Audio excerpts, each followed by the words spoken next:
الله الرحمن الرحيم. Kiat teman-teman sekalian untuk dekat dengan Allah Subhanahu wa Ta'ala adalah kata kuncinya paksakan ibadah dan paksakan tinggalkan dosa. Harus dipaksa, harus kita paksa jiwa kita ini. Cambuk jiwa itu, cambuk dengan ilmu dan keimanan. Mulai sekarang saya mau on time sholat di masjid, tidak mau ketinggalan apapun konsekuensinya, paksain. Sesuatu kalau sudah dipaksakan dan menjadi sebuah kebiasaan akan enak dikerjakan otomatis. Tapi kalau kita kendor, sesekali saja dikerjakan, maka akan luluh seperti biasa umumnya. Begitu pula dengan dosa, paksain diri untuk tinggalkan. Lihat yang haram, turunkan pandangan. Mau beli sesuatu, tahan tangan itu supaya tidak beli, paksa. Nggak ada masalah kok, tangan kita nggak putus kalau kita nggak beli DVD film yang tidak benar misalnya. Nggak masalah kok, kuping kita nggak copot kalau kita nggak dengar musik misalnya. Alihkan ke Al-Quran, setan goda, lawan. Jangan terus menerus kendor, imannya seperti kerupuk, sedikit diramas sudah hancur. Ini jangan. Sampai kapan Bapak Ibu mau terus berlale-lale dalam jauh dari Allah SWT? Sementara iman itu levelnya sangat jauh. Makin kental maka makin terus, sampai para ulama mengatakan kenikmatan iman akan terus dirasakan oleh seorang hamba selama dia terus mendeteksi dirinya dan juga dia berusaha bermuhasabah setiap detiknya. Ini sudah ketaatan bukan? Ini sudah ketaatan bukan? Ada kemaksiatan ditolak sama dia, harus begitu. Dan harus kita mulai dengan diri kita sendiri dengan cara memaksanya. Gak bisa enggak. Kita kalau nggak paksa nggak mungkin. Harus Bapak Ibu sekalian. Orang lain telepon nanti kita atau lihat perubahan, kamu alimnya, ingat majelis ilmu seperti ini Bapak Ibu sekalian. Saya sering ulangi kalimat ini. Saya nggak datang jauh-jauh dari rumah saya ke sini untuk menghibur Bapak Ibu cerita dongeng atau hibur Bapak Ibu dulu sini sejam 2 jam. Ini bukan. Ini kita sedang bahas wahyu. Wahyu ini penyampaian dari Tuhan Allah pencipta langit dan bumi untuk membawa pada perubahan. Kalau Anda hadir di majelis ilmu dan Anda pulang setelahnya terasa, ya kenapa ya saya kayak merasa ada beban nih, kayak saya merasa bersalah, kadang-kadang kita menangis. Itu semua peringatan dari Allah SWT. Ambil, oh ini berarti kebaikan, itu kebaikan. Karena Allah mau dengan perasaan itu kita berubah. Ada perasaan untuk berbuat dosa jadi takut karena sudah hadir di pengajian, itu tanda keimanan. Termotivasi untuk mengerjakan ibadah, hadir lagi di majelis, iya. Begitu teman-teman lihat, kamu alim ya sekarang, iya Alhamdulillah, saya sangat bersyukur sama Allah. Jangan malu ucapin itu. Alhamdulillah saya berubah, saya merasa luar biasa, saya bersyukur sama Allah karena Allah masih bisa berikan keselamatan saya sebelum saya meninggal. Mudah-mudahan kamu juga bisa rasain ya keimanan saya. Motivasi dia supaya dia mau ikut. Ini enggak, kamu sekarang alim ya, masa pakai jilbab begitu, kenapa kamu pelihara jenggot, masa azan harus selalu ke masjid.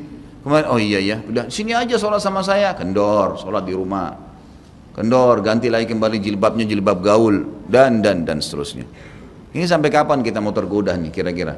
Waktu terus berjalan. Ingat, setiap peluang ibadah, Bapak Ibu sekalian ingat, Allah peringatkan Anda dan saya seperti cuma ini, penyampaian. Dan kita yang mengubah diri kita. Tidak mungkin saya mengontrol Anda satu-satu di rumah Anda, atau tidak mungkin Allah Subhanahu wa Ta'ala menurunkan tangan dari langit. Tetapi Allah Subhanahu wa Ta'ala memberikan kepada kita penyampaian dan berikan hati nurani untuk bisa menyentuh hati nurani kita agar kita melakukan, ya, mengerjakannya. Harusnya begitu. Jangan pernah malu untuk berubah menjadi orang lebih baik. Yang malu itu kalau kita menjadi orang lebih buruk. Ingat, peluang-peluang ibadah yang Anda sudah sia-siakan, wallahi Bapak Ibu sekalian, demi Allah Anda akan sesali nanti. Di hari kiamat nyesal, ya Allah, kenapa dulu saya enggak puasa Senin itu ya? Nyesal, ya Allah, kenapa dulu saya enggak sholat tahiyat masjid ya? Saya malah duduk di depan masjid cuma ngobrol-ngobrol. Ya Allah, kenapa dulu saya enggak maksimal bacanya cuma surah pendek ya? Kenapa enggak surah panjang ya? Ini ibadah saja bisa kita sesalin, apalagi kalau dosa, malah lebih parah itu. Menyesalnya luar biasa, tapi enggak ada gunanya. Peluang-peluang ibadah yang Anda sudah sia-siakan tidak akan pernah bisa diperbaiki. Enggak bisa. Ini tadi kalau ada orang tidak ikut sholat sama kita berjamaah maghrib misalnya, kemudian mereka ikut di pengajian lalu merasa tersentuh, coba ya saya ikut dari awal ya, memang betul penyesalan bagus, tapi sudah dicatat dan tidak akan pernah berubah di buku amal. Pada hari itu, jam itu, sholat itu telat, pahalanya beda dengan orang yang awal waktu. Apa yang membuat dia telat? Ya dia sendiri, konsekuensinya. Jangan gitu. Makanya motivasi Nabi SAW sangat banyak untuk mengerjakan sholat di awal waktunya, motivasi untuk di saf pertama, motivasi untuk tidak ketinggalan takbiratul ihram pertama imam, semuanya itu untuk menjaga hubungan dengan Allah Azza wa Jalla. Jadi untuk dekat dengan Allah harus memaksakan diri dalam ibadah dan harus memaksakan diri untuk meninggalkan dosa. Bagaimana tangganya untuk sampai ke sana? Ilmu, majlis ilmu. Hadir di majelis ilmu seperti ini Bapak Ibu sekalian, saya bukan mengatakan karena saya menyampaikan, siapa saja di antara teman-teman dai yang sampaikan, semoga Allah ikhlaskan niat kita semua, itu harus dihadiri, harus. Hadiri majelis ilmu akan mengubah kita.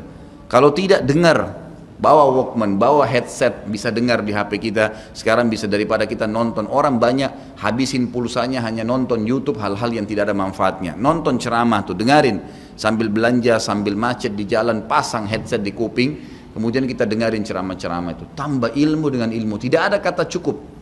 Kata para ulama salaf, ilmu itu, ilmu syar'i yang merupakan tangga membawa kita kepada hubungan dengan Allah yang sangat baik, karena dengan keimanan akan muncul, iman akan muncul dengan ilmu itu, ya dia akan memberikan setengah hidupnya dengan cara kita membayar dia dengan seluruh hidup kita. Nggak bisa. Seminggu sekali itu nggak cukup, nggak cukup. Apalagi ada orang sebulan sekali, apalagi ada orang cuman kalau lagi ada waktu lowong, ini nggak bisa. Kita sibuk Bapak Ibu sekalian memberikan makan tubuh kita, makan makanan, minum macam-macam variasi, betul untuk fisiknya sehat, tapi ruhnya kurus, kerempeng, sakit, itu luar biasa. Tapi kalau kita balik, fisik kita yang biasa, cukup kenyang sudah, tapi ruh kita berikan kesehatan yang luar biasa. Orang kalau ruhnya yang sehat Bapak Ibu sekalian, semuanya jadi kecil buat dia. Julaibib radhiyallahu anhu sahabat Nabi itu, saking kecilnya badannya itu sampai diangkat oleh Nabi SAW dengan satu telapak tangan karena kecilnya badannya. Tapi di perang ya Uhud dia bisa membunuh 7 orang kafir. Tidak ada hubungannya dengan kecil badannya, tapi ruhnya kuat, besar. Waktu Nabi SAW balik dari perang Uhud dan terkalahkan oleh orang-orang kafir Quraisy dengan hikmah Allah Subhanahu wa taala, semua sahabat waktu itu mati syahid 70 orang di Uhud, sisa 630 orang bersama Nabi SAW, semuanya terluka, dan minimal luka sahabat waktu itu minimal 7 luka, sabetan pedang, hantaman tombak, sobekan, pokoknya luka semua sahabat. Sampai ada sahabat sudah nggak bisa jalan karena kakinya sobek, punggungnya sobek, dinaikin di kuda, tiba di rumah tinggal dibaringin. Lihat bagaimana para sahabat mengetahui bagaimana hubungannya dengan Allah Subhanahu wa taala dengan ilmu yang sudah tertanam yang Nabi SAW tanamkan dalam hati mereka, bisa mengubah segala sesuatu. Subhanallah, tiba pulang menjelang maghrib ke kota Madinah, istirahatlah para sahabat ini, mereka lagi obatin obat luka mereka. Nabi SAW dapat wahyu menyuruh Nabi SAW dan para sahabat keluar mengejar Quraisy. Quraisy ini jumlahnya waktu itu ya 1.000 orang, maaf 3.000 orang pasukan Quraisy, yang terbunuh cuma sekian belas saja mereka. Dan mereka sudah merasa bangga dan pulang ke kota Madinah, pulang meninggalkan Madinah, karena Uhud itu dekat Madinah. Kemudian mereka bangga dengan itu. Keesokan paginya habis sholat subuh kata Nabi SAW, wahai sahabat-sahabatku, Allah Azza wa Jalla memerintahkan kita untuk mengejar Quraisy. Maka pulanglah masing-masing kalian di suku kalian, lalu motivasi siapapun yang ikut kemarin di Uhud, semua, mau sakit, mau enggak, mau luka, mau enggak, tapi ini luka semua nih, minimal punya 7 luka ya. Kita kadang-kadang mungkin kuku kita kecabut aja sudah susah ke masjid, ini sabetan pedang, sobek, rusak semua tubuh mereka. Dikatakan dalam riwayat sampai para sahabat ada yang tidak bisa ngomong karena sudah kesakitan yang luar biasa.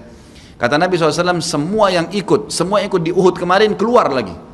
630 orang semua harus keluar. Bagaimana caranya? Pokoknya ngumpul keluar, perintah Allah. Coba bayangin, kita kadang-kadang habis olahraga saja capek, diajak keluar sama istri atau diajak keluar sama suami, kita sudah nggak mau keluar. Capek biasa olahraga. Atau mungkin penat, capek duduk di kantor mau istirahat. Ini habis perang, badannya disabet-sabet, diajak berperang lagi nih. Apa yang terjadi teman-teman sekalian? Pulanglah pimpinan-pimpinan suku sahabat ini, dimulai dengan Sa'ad bin Mu'adz radhiyallahu anhu, sahabat Nabi yang mulia, luar biasa ini. Orang ini pada saat meninggal, kata Nabi SAW, goncang arsy-Nya Allah dengan meninggalnya Sa'ad. Sa'ad pulang ke kaumnya lalu berkata, wahai kaumku, sesungguhnya Nabi SAW menyuruh kalian untuk kembali menyerang Quraisy. Pada saat itu mereka lagi kumpul saling ngobatin luka, dan di depan mereka yang saling ngobatin luka itu adalah Usaid bin Khudair, sahabat Nabi yang mulia. Ini sahabat Nabi yang satu dari Aus ini, kalau membaca Al-Quran malaikat turun dari langit dengarin bacaannya, luar biasa. Lagi ngobatin lukanya sambil dia berkata, waktu dikatakan Nabi SAW menyuruh kalian mengejar Quraisy, kata Usaid bin Khudair lagi ngobatin lukanya, sami'na wa ata'na, kami dengar dan kami patuh, ditinggalin lukanya. Lalu seluruh suku itu saling nopang satu sama yang lain mendatangi masjid Nabi SAW untuk ikut berperang lagi. Nggak ada satupun yang tinggal. Ada yang luar biasa, saya terus terang nangis waktu dengar kisah itu, luar biasa. Dua orang anak muda Ansar, saya setiap kenang kisah ini selalu nangis, nggak bisa tahan karena luar biasa. Anak dua orang ini belasan tahun umurnya, dan dua-duanya nggak bisa jalan, Bapak Ibu sekalian, nggak bisa jalan. Luar biasa. Sudah sobek kakinya, sobek punggungnya, bahkan dikatakan di bagian leher ada irisan, di bagian lehernya ada irisan, gitu kan. Kesakitan. Dua-dua ini diturunkan dari kuda, ditidurkan, adik kakak nih. Tapi saya tidak ingat, namanya tidak disebutkan dalam kisah, tapi ini kisah luar biasa. Dan kemarin kebetulan Imam Masjid Haram atau saya lagi umrah nyebutin kisah itu juga. Hampir satu masjid orang menangis mendengarkan kisahnya. Dia mengatakan, waktu sampai ke telinga adik kakak ini umurnya belasan tahun ya, di bawah 20 tahun. Kalau Nabi SAW memanggil seluruh yang hadir di Uhud untuk kembali berperang. Ini mereka nggak bisa jalan nih. Si kakak bilang sama adiknya, kita nggak bisa tinggal di sini nih. Rasulullah SAW sudah memanggil kita untuk menjawab panggilan Allah. Kata adiknya, bagaimana caranya kita merangkak? Bagaimana caranya kita ke sana? Nggak ada yang bisa nopang. Ini berdua lagi sakit. Mereka cuma tinggal sama ibunya. Lalu berkata si kakak, sekali saya seret kamu, sekali kamu seret saya. Mereka saling seret satu sama yang lain, Bapak Ibu sekalian, sampai di hadapan masjid Nabi SAW. Lihat bagaimana iman mereka kepada Allah Subhanahu Wa Taala, luar biasa. Dan ini tidak bisa kecuali kalau dipaksakan. Kalau tidak dipaksakan nggak bisa. Semoga Allah Subhanahu Wa Taala jadikan kita orang yang selalu memaksakan diri untuk ibadah. Karena kalau tidak, kita nggak paksakan, kita akan mati dalam keadaan konyol dan menyesal karena tingkatan-tingkatan di surga akan hilang. Percuma. Baik, saya bacakan pasal kedua. Adab terhadap Allah Subhanahu Wa Taala. Seorang muslim hendaknya melihat segala sesuatu yang telah diberikan Allah kepadanya dengan tiada terhingga, yakni berupa kenikmatan yang tak terhitung. Terlindungnya dia pada saat menempel di dalam rahim ibunya ketika berupa nutfah atau air mani, menentukan perjalanan hidupnya hingga hari bertemu dengan Rabbnya Allah Azza wa Jal. Hendaknya ia bersyukur kepada Allah atas nikmat itu dengan lisannya, yakni memuji dan menyanjung Allah secara semestinya. Juga bersyukur kepada Allah dengan anggota badan dengan cara menggunakannya di dalam ketaatan kepada Allah Subhanahu wa taala. Karena mengingkari nikmat, tidak mengakui kelebihan yang diberikan Allah, mengingkarinya beserta kebaikannya bukanlah termasuk adab kepada Allah. Sebagaimana Allah berfirman dalam surah An-Nahl ayat 53, A'udzubillahi minasyaitonirrajim. Wa ma bikum min ni'matin faminallah. Dan apa saja nikmat yang ada padamu maka itu dari Allah datangnya. Dalam surah An-Nahl ayat 18 Allah berfirman, A'udzubillahi minasyaitonirrajim, wa in ta'uddu ni'matallahi la tuhsuha. Dan jika kalian menghitung-hitung nikmat Allah maka kalian tidak akan mampu untuk menghitungnya. Begitu banyak nikmatnya Allah, Bapak Ibu sekalian. Kita berbuat maksiat, pelanggaran-pelanggaran, tapi Allah masih bisa memberikan kita oksigen gratis, cahaya masih bisa ditangkap oleh mata kita, telinga kita masih bisa menangkap suara sehingga mengetahui apa yang diinginkan oleh kita. Setelah bertahun-tahun berbuat dosa, dengan taubat kepada Allah, Allah bisa ampuni. Itu luar biasa. Nikmat Allah tidak bisa terhitung. Rugilah orang-orang yang tidak menyembah Allah Subhanahu wa taala.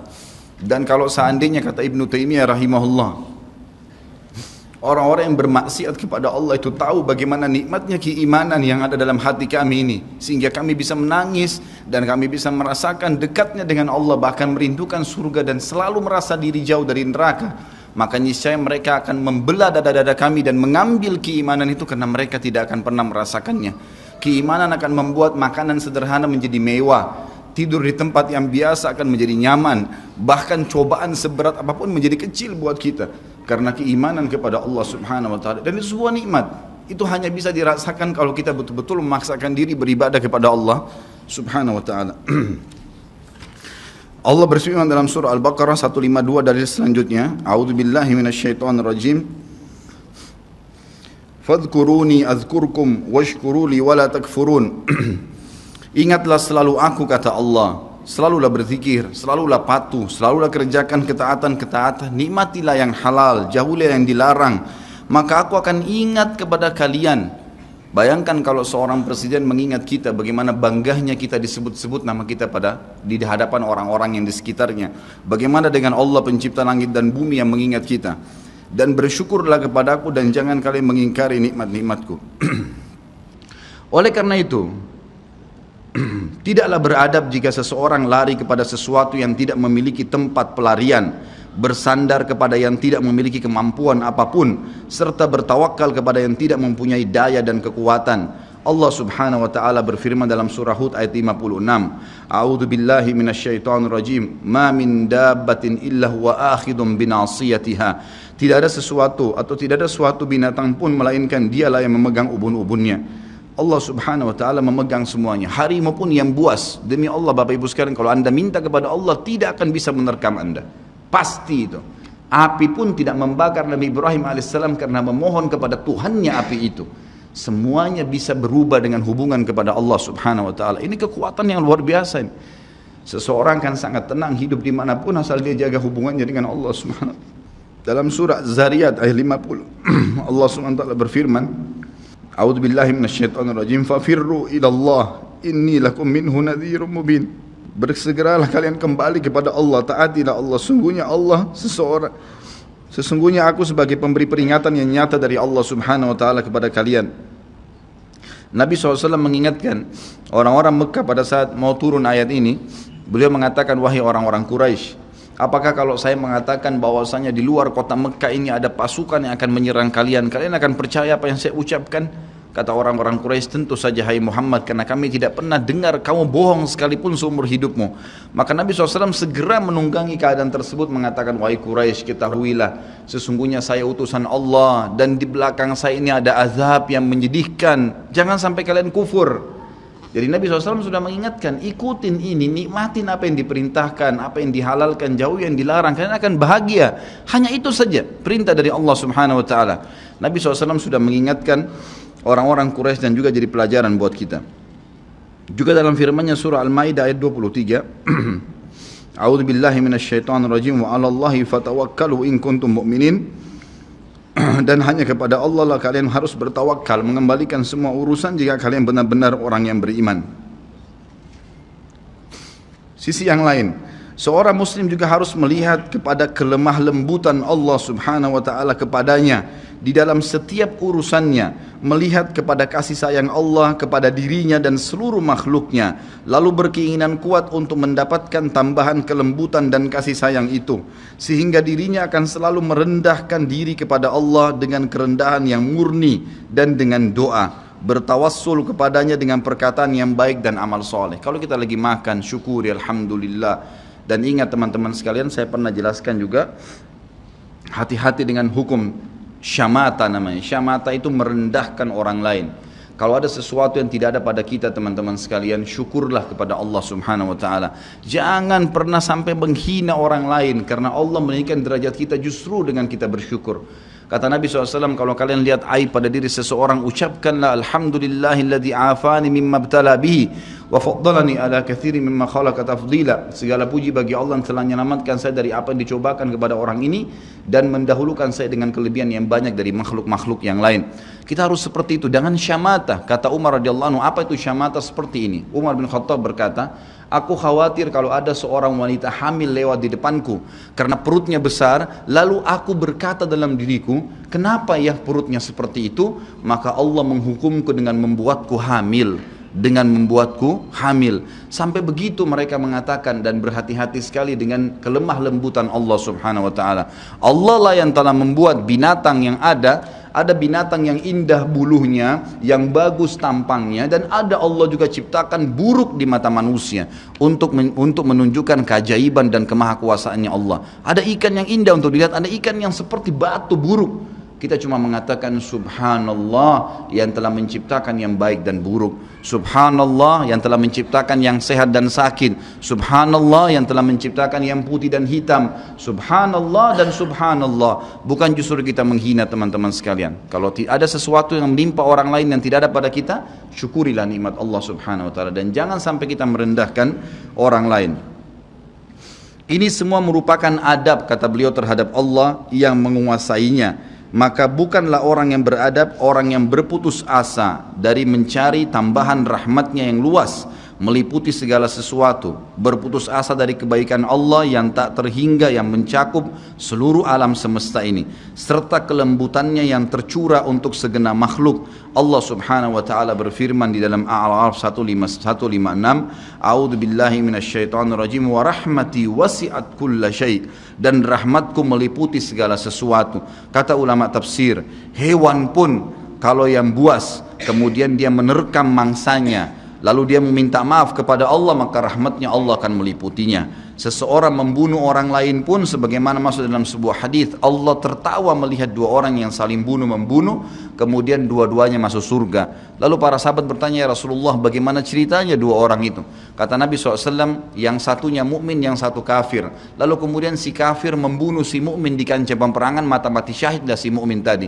Berjalan waktu, si kafir mendapatkan hidayah, akhirnya juga masuk Islam, dan dia berperang lalu dibunuh oleh orang kafir yang lain. Orang mukmin yang pertama terbunuh dengan orang kafir yang akhirnya masuk Islam juga terbunuh di kancah peperangan, dua-duanya masuk surga, dan Allah menyambutnya dengan rahmatnya.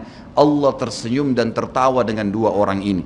Jadi dengan kemahalembutannya Allah subhanahu wa ta'ala.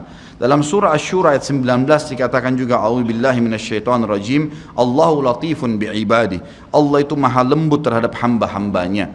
Makanya dalam hadis yang lain dikatakan, ma nazala linu fi syai'in illa zana. Tidak ada sesuatu dikemasi dengan kelemah lembutan kecuali akan menghiasinya. Dikatakan Allah latif, Allah itu lembut, yuhibbul lutf, dia suka dengan kelemah lembutan, gitu ya. Wa ma nuzi'a min syai'in illa syana. Tidak ada sesuatu diangkat darinya kelemah lembutan kecuali akan merusaknya. Tidak ada manfaatnya mencak-mencak, marah-marah tuh, emosi habisin waktu-waktu, kecuali dalam pelanggaran agama saja. Tapi kalau bukan pelanggaran agama, maka jangan, tidak perlu semua. Dikatakan dalam hadis Bukhari, Nabi SAW kalau berhubungan dengan hak beliau urusan dunia, semuanya ditoleransi. Tapi kalau sudah berhubungan dengan hak Allah subhanahu wa ta'ala, barulah beliau tegas. Ya, ini sifat Nabi Muhammad SAW. Kita baca dua ayat lagi baru kita tutup. Sudah masuk waktu? Surah Yusuf ayat 87, A'udzu billahi minasyaitonir rajim, la tai'asu mir rauhillah. Janganlah kalian putus asa dari rahmat Allah. Sebagaimana hadis tentang orang yang membunuh 99 jiwa, kemudian dia datang kepada seseorang abid, orang ibadah tapi tidak punya ilmu. Apakah Allah masih akan ampuni saya? Dia mengatakan tidak mungkin. Kamu membunuh 99 jiwa. Lalu kemudian dia membunuh orang itu, kata Nabi SAW, digenapkan 100. Kemudian dia menemui seorang yang alim, lalu dia bertanya, apakah Allah masih ampuni saya dengan 100 orang yang sudah saya bunuh? Maka kata Nabi, kata orang tersebut, tentu saja. Allah rahmatnya telah meliputi segala satunya. Allah akan terima taubat, maka dia bertaubat. Pada saat dia bertaubat orang tersebut kepada Allah SWT, lalu dia mau pulang setelah bertaubat, lalu dia meninggal tengah jalan. Kata Nabi SAW, Allah mengutus dua malaikat, satu malaikat rahmat, satu malaikat azab. Malaikat rahmat akan membawa ruhnya, yang memperlihatkan taman dari taman surga, dan malaikat azab memperlihatkan lubang dari lubang neraka. Maka datanglah malaikat yang ketiga menghakimi di antara keduanya, lalu kemudian malaikat ini mengatakan, yang datang ketiga yang menghakimi dua malaikat yang sedang memperebutkan orang yang tadi baru taubat ini, ukurlah jejak kakinya. Maka diukur, ternyata jalan menuju ke tempat taubatnya itu lebih satu jengkal kaki, ya, satu jengkal kaki saja. Maka dengan itu Allah masukkan dia ke dalam surga. 100 jiwa sudah dibunuh, teman-teman sekalian. Ini bukan main-main. Dosa yang sangat besar, tapi rahmat Allah sangat luas. Az-Zumar ayat 53 kata Allah subhanahu wa ta'ala juga, A'udzu billahi minasyaitonir rajim, wa la taqnatu mir rahmatillah. Jangan pernah putus asa dari rahmat Allah subhanahu wa ta'ala. Paragraf terakhir yang saya bacakan, nanti insya Allah kita lanjutkan setelah sholat ba'diyah isya. Seorang muslim harus melihat bagaimana dahsyatnya siksaan Rabbnya. Allah SWT maha lembut, tapi jangan lupa Allah azabnya sangat pedih. Seorang muslim harus melihat bagaimana dahsyatnya siksaan Rabbnya, kerasnya azab dan kecepatan hisabnya. Kalau datang seketika, gitu kan? Dan tidak ada yang bisa bendung, sehingga dia bertakwa atau takut kepadanya, menjaga diri terhadapnya, serta meninggalkan segala kemaksiatan. Maka ini pun merupakan bentuk adab kepada Allah, sehingga tidaklah seseorang itu beradab menurut orang-orang yang berakal apabila ia menentang Allah dan berlaku aniaya atau zalim. Padahal ia seorang hamba yang lemah, namun justru menentang Rabb yang maha perkasa lagi maha kuasa, maha kuat lagi maha perkasa. Dan Allah berfirman dalam surah Ar-Ra'd ayat 11, A'udzu billahi minasyaitonir rajim, wa idza aradallahu biqaumin su'an fala maraddalah wa ma lahum min dunihi min wal. Dan apabila Allah menghendaki keburukan terhadap satu kaum, maka tidak akan pernah ada yang bisa menolaknya, dan sekali-kali tidak ada pelindung bagi mereka selain Dia. Kalau Allah sudah menghancurkan, maka tidak akan pernah ada yang bisa membendung. Juga dikatakan dalam surah Al-Buruj ayat 12, A'udzu billahi minasyaitonir rajim, inna batsya rabbika lasyadid. Sesungguhnya azab Rabbmu benar-benar keras. Jadi teman-teman, jangan tantang Allah. Kalau anda buat dosa, lindungi, tutupilah dan bertaubat kepada Allah. Jangan tantang, nggak mungkin lah, masa Allah haramin, ya sudah diolok-olok orang yang berbuat ketaatan, ini berbahaya. Karena kalau datang azabnya Allah, Bapak Ibu sekalian, menyakitkan sekali, sangat luar biasa. Saya sarankan juga anda bisa ya melihat di YouTube azab-azab Allah, itu akan banyak cuplikan yang orang-orang memang kena kutukan dari Allah Subhanahu wa taala. Bisa mudah-mudahan menambah iman kita. Ayat yang terakhir adalah surah Al-Imran ayat 4 yang bunyinya, A'udzu billahi minasyaitonir rajim, wallahu azizun dzuntiqam. Allah itu maha perkasa, maha mulia, dan Allah mempunyai balasan siksaan yang sangat keras. Ingat, Allah memang maha pengampun, tapi Allah juga dari sisi lain azabnya sangat keras. Maka harus hati-hati Bapak Ibu sekalian dalam menjaga hubungan dengan Allah Subhanahu wa taala. Nanti kita lanjutkan lagi dengan yang tersisa setelah salat ba'diyah insyaallah. Subhanakallahumma wa bihamdika asyhadu an la ilaha illallah astaghfirullah wa atubu ilaih. Wassalamualaikum warahmatullahi wabarakatuh.